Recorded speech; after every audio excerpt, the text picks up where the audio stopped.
Live Forever there from the very first album, Definitely Maybe. I'm Matt Pinfield. Welcome to 120 Minutes with Noel Gallagher. Noel, it's good to have you back once again. Yeah, it's good to be in there. Always good to have you. And on tour right now.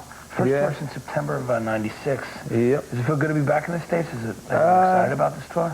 Well, it's good to get out of England, really, because there's a bit of a down on us at the moment in England, but yeah, it's nice to get back in and play like the fans we thought we'd do. Because the last time we were here we ended on a bad note, really, with like, you know, we sort of virtually almost splitting the gigs that were full, so it's good to get back in, just like, you know, show the Americans that we are still a band, you know what I mean? Absolutely. Now, you did this video for All Around the World that we're going to see with Jonathan and Valerie, who worked with Pumpkins. Yeah. Was that fun one? How do you feel about it?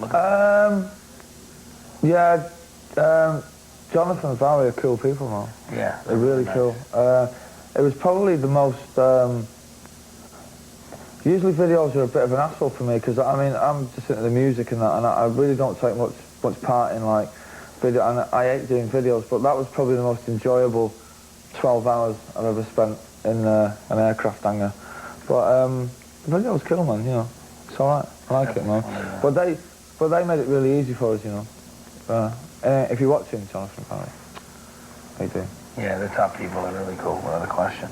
All right, let's check that video out right now. This is Oasis and All Around the World in 120 minutes.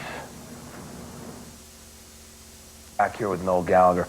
Noel, recently I heard that you had recorded To Be Someone from the legendary Oh My Cons album by The Jam for a Jam tribute record. Now, I know you've performed with Weller before. You did your amazing song, Talk Tonight With You, on the White Room over there. And that song has an amazing, like, it's just a real look at, you know, the whole fame thing and getting caught up in it. Is that why you picked that song? Well, we've been asked to do it for months and months and months, and I was originally going to do Tales from the Riverbank, and I was originally going to do it with Steve Crouch from Ocean Colour Scene, and then I sort of was reading the lyrics from To Be Someone, which sort of, like you say, just sort of deals with the fame thing, and just went in and done it in an afternoon, so it just sort of appealed to me, you know. It's one of the songs that definitely has something going on where it can almost make you keep yourself in check, because you can really kind of get lost in the whole thing. It's funny because I changed a few of the lyrics on the version that I'd done, and he wasn't too happy about that, Mr. Weller. Which lyrics did you change? I'm curious. Well, most of them. Really? Like all the verses about... Like, well, all the ones that didn't rhyme. Okay, you Sorry, did your Paul. own.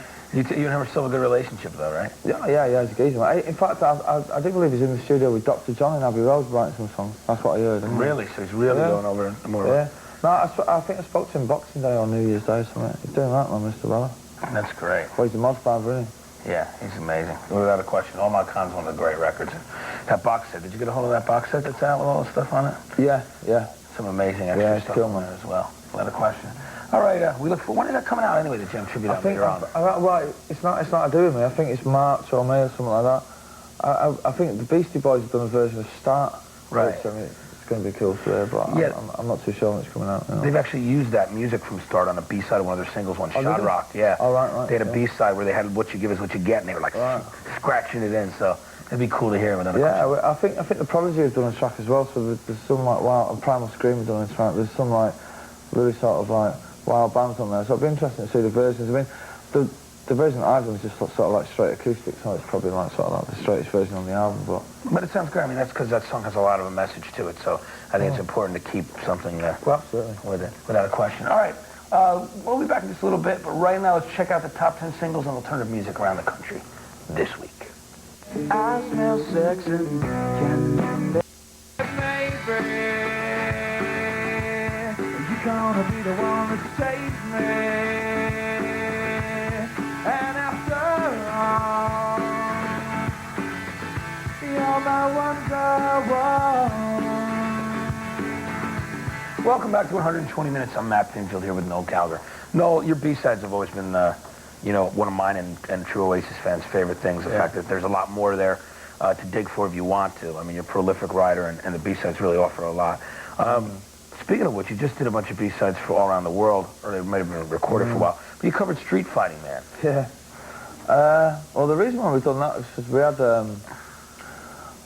you probably heard that Liam had a bit of a run-in with the sort of, I think Keith Richards was slagging Liam off in the press, so Liam decided we were going to do Street Fighting Man just to do Keep Heading. Yeah, you did it. And even though your friends were like Ronnie Wood and come. Yeah, I know Ronnie, man. Ronnie's cool, man. I mean, I've met Mick. I mean, you know, I ain't got no problem with him, you know what I mean? But they do tend to start dissing our kid, and our kid don't like it. Man. Yeah, right. Liam said it. I'm down with you guys.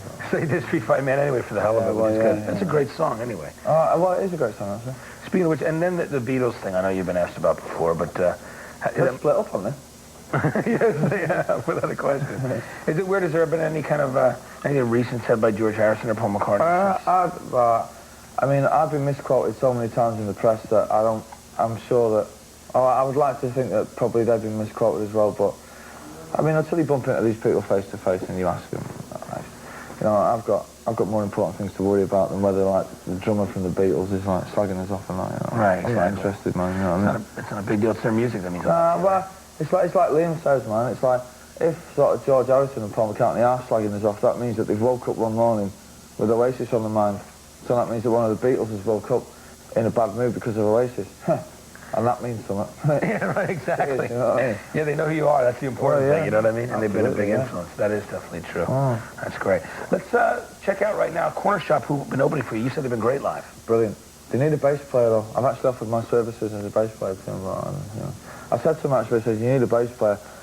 And I said to him, like, you know, the Doors never had a bass player out like that. That's right. Yeah, but, only live. Yeah, but look what happened to the singer.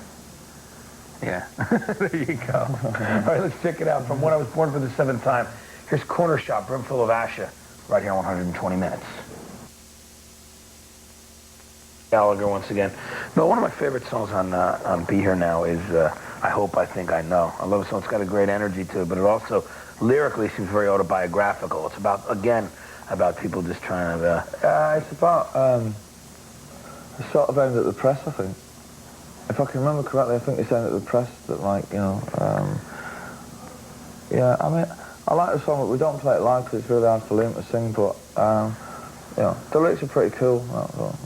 You know, I sort of find it hard to judge my own songs anyway, you know. When people say, oh, that's really cool lyrics and that's a really cool song, but I'm so close to it that I'm, you know, whatever. It's one of those things, and you felt that way about all the tracks. But I'm glad that you think it's cool, though, because that's like probably the one track on the album that people will sort of forget, you know. Yeah, but it is a great song. It's definitely a powerful tune, without a question. As far as recording at this point, you're gonna give the Oasis a rest, you think, after this tour's over? Yeah, well, when we leave the States, we're going to Hong Kong and Australia and South America and New Zealand. And I think after that we've got to take a step back and take maybe a couple of years out of like the public psyche, you know what I mean? Because I think if Oasis put a record out next year, I don't think it'd actually mean anything. And it's like I was saying before, I haven't listened to contemporary music for probably about 2 years. I'm sort of, at the moment, I'm really bored of being stuck in trying to write an album from 1968, you know what I mean? I want to write the next album from 2008. So we've probably been a bit lazy over the last couple of years. I mean, Liam would probably disagree, you probably disagree, but we have been, so it's about time we got our fingers out. Yeah, and then that's the thing, take some time, kind of regroup. Yeah. As far as writing goes. I completely understand that. Now, listen, people, don't go away, because when we come back, we'll check out one of Noel's favorite Oasis videos and one of mine as well, which is from an earlier album.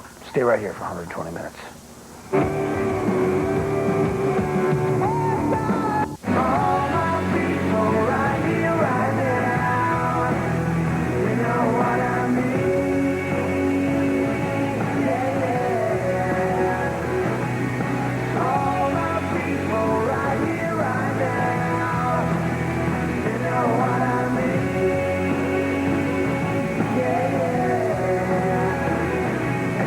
Once again with Noel Gallagher. Noel, the title of the album, Be Here Now, is from a book. Is that where you were inspired to get that? Yeah, I mean, I found out that after, you know, we titled the album, it was something to do with Buddhism and some meditation and all that, but it wasn't anything to do with that. It was just a book that I was reading while I was writing when I was out in the Caribbean. The last line of the book, someone said to John Lennon, what did he think the message of rock and roll was, and he just said, like, to be here now, and I thought that's a great album for a time, and that was it. But I've since found out that it's some, like, transcendental meditation nonsense, you know what I mean, sitting around going, you know. It's not working for you, right? Well, certainly not at the moment. Yeah. No. Now, you've recently been voted #1 in Rolling Stone's Readers' Poll for Album of the Year. I was quite astounded by that the Readers voted as best album of the year. If you're listening, if you're watching Readers, nice one, man. Yeah, no We appreciate that, man. How are things back in England at this point? Are things getting kind of yeah, well, you know, we've been like the biggest band in England for about like the past 3 years, and you know, I ain't stupid, man. I know music, and in England now it's Verve time and it's Radiohead time, and you know, we're not going to get into like, you know, it's their time, you know, it's their year. Yeah, the Verve are doing good. And you've actually had the Verve open those big dates for you over there at Earl's Court. And you're friends with Richard for years, right?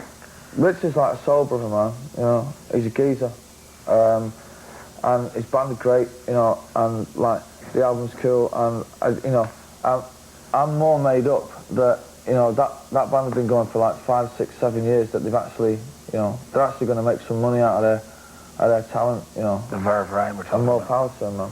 Yeah. You know, you and Richard have been friends for a long time. Cast No Shadow was written about him, right? Yeah. Correct? Yeah.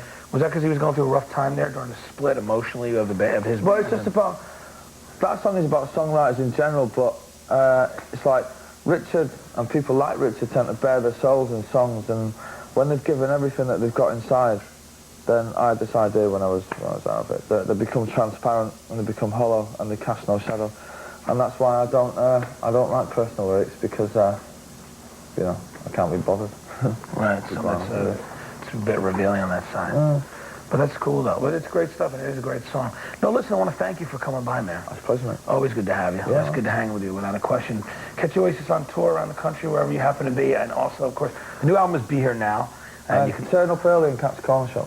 Corner shop are planning to do that. Don't forget, definitely, maybe, What's the Story, Morning Glory are all out there. And maybe by the end of the year, there'll be a double B-sides compilation in America, right? Yeah, there's like talk of doing a B-sides album for America, because like singles don't get released there. I can't say too much about it at the moment, but it's coming. Yeah, that'll be amazing, because those songs are amazing. Thanks again, Noel. And here's Rock and Roll Star for the first album, definitely maybe, from Oasis.